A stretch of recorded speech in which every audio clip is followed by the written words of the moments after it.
Nathan, congratulations. 3-1 win here back at the Palace. Just sum up how you're feeling after that. Relieved. It was a very tough game of darts, that. I felt really good coming into the tournament. I thought I was going to play Cameron. So I kind of geared up for 3 weeks to play Cammy.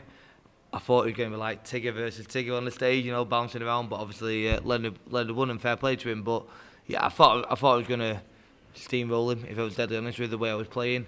Didn't happen. Put too much pressure on myself.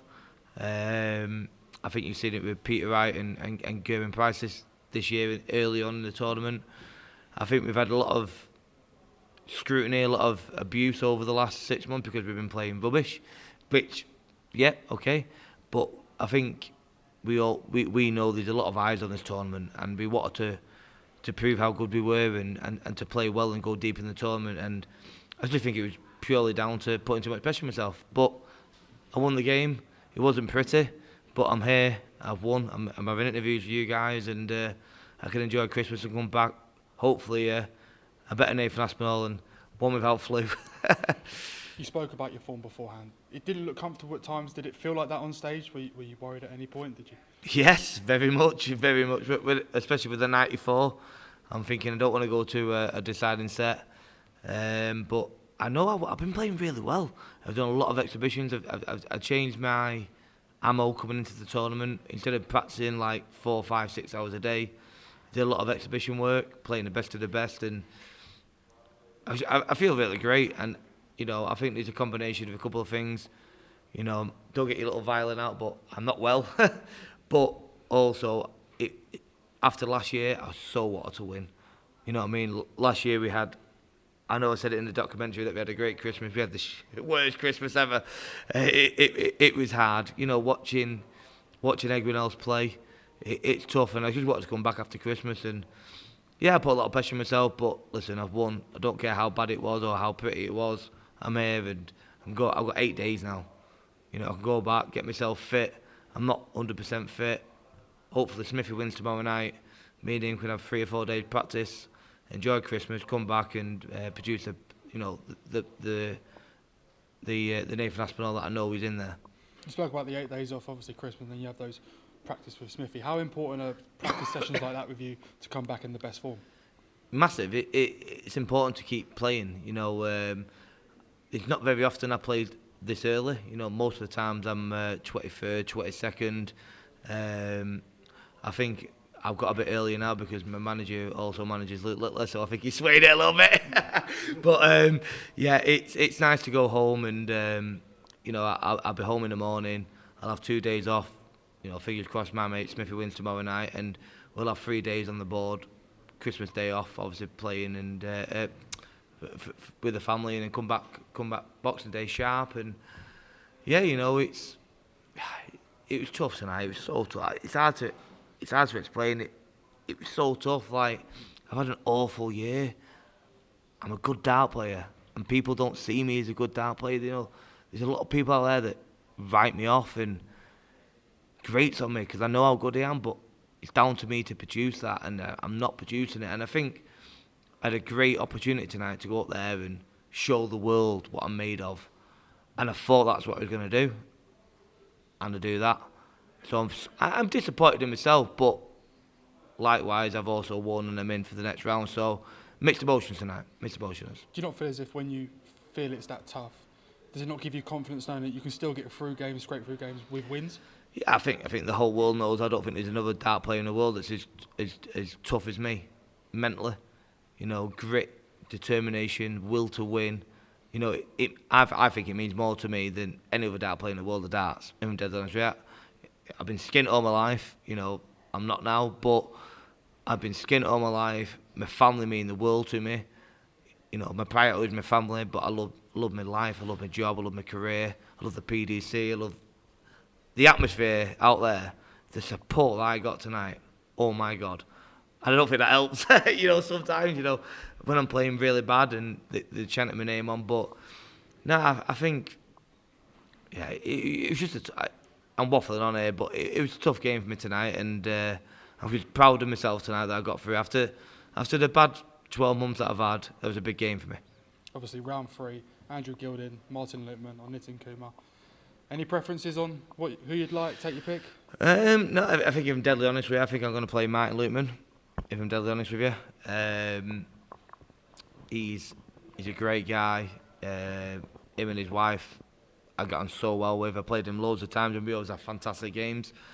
I do think Martin's going to beat Nitin, and then I do think he'll beat Gilding. But listen, it doesn't matter whoever you play. You're coming back after Christmas. Last 32, there's no way. It's a World Championships. There's no easy games, but I do think I'm going to play Lukeman, and if I do play him, we have some belters, and I'm sure it'll be the same again. Cheers. My voice is going here. I might have that water now. So I am actually ill. By the way. I'm actually putting it on. Nathan, congratulations. Were you frustrated with yourself, and did you get embroiled in a game you didn't need to get embroiled in? Is that not my career? Is it not, though, is it? Yeah. I get involved in games that shouldn't be that difficult.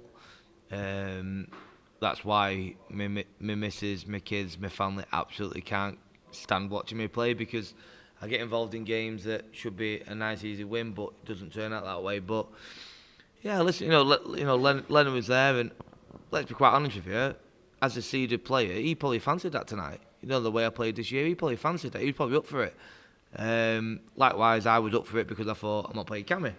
So yeah, it was a tough game, but again for me, after the disappointment from last year, I really wanted to win, and I put too much pressure on myself, as I keep saying.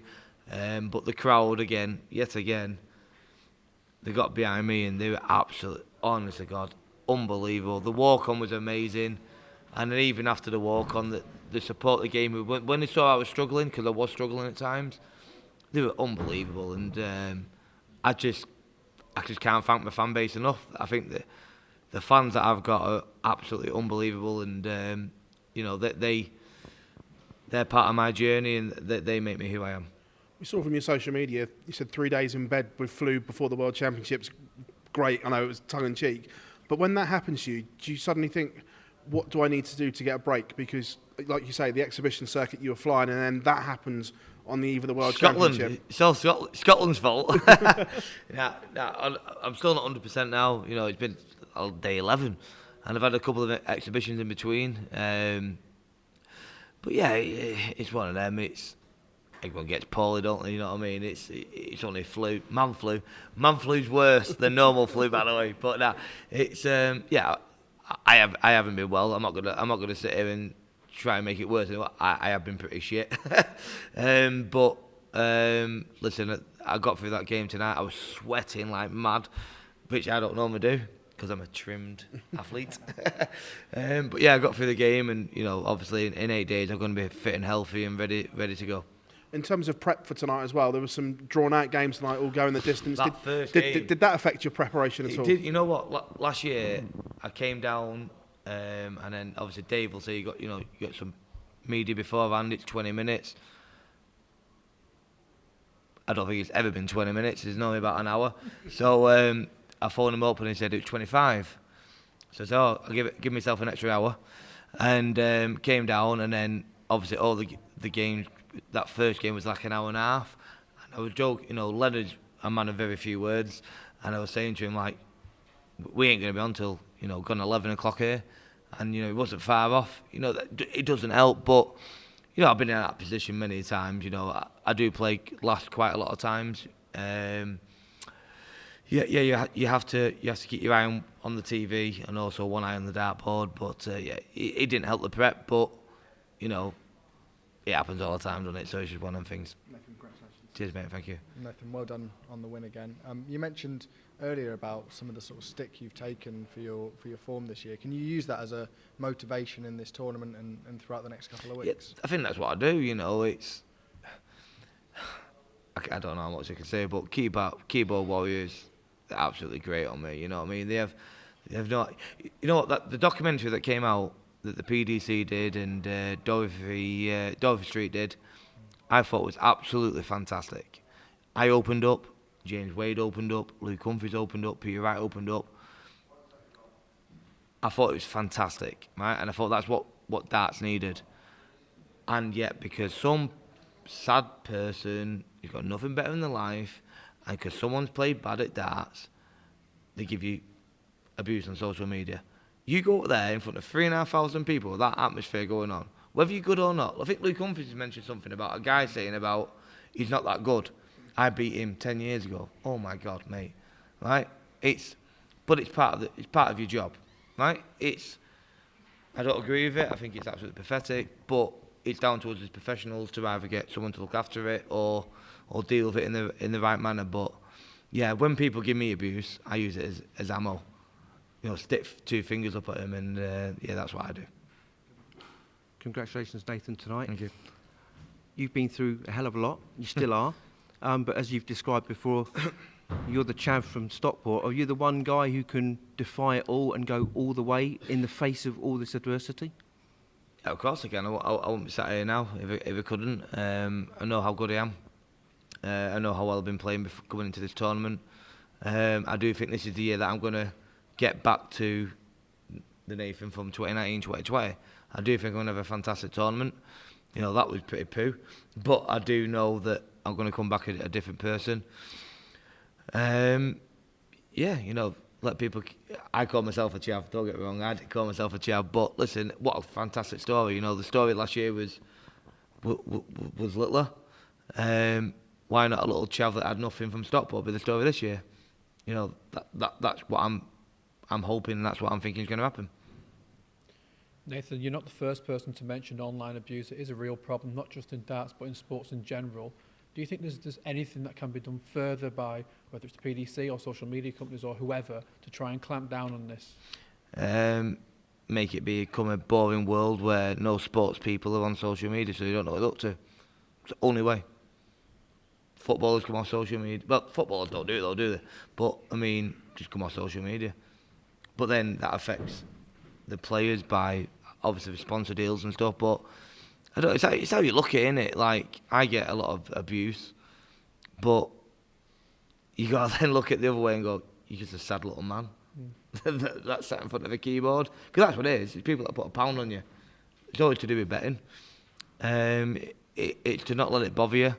And it used to bother me a lot. Now I just laugh. They try and approach my family. You know, my daughter's now not allowed on social media because they used to approach my daughter.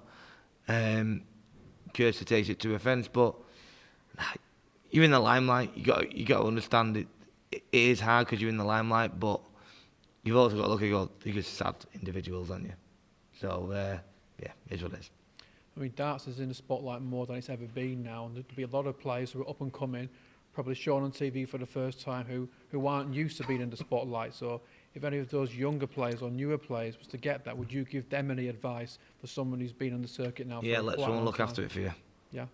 Let someone look after it for you, and don't take it to heart because they're not worth your breath.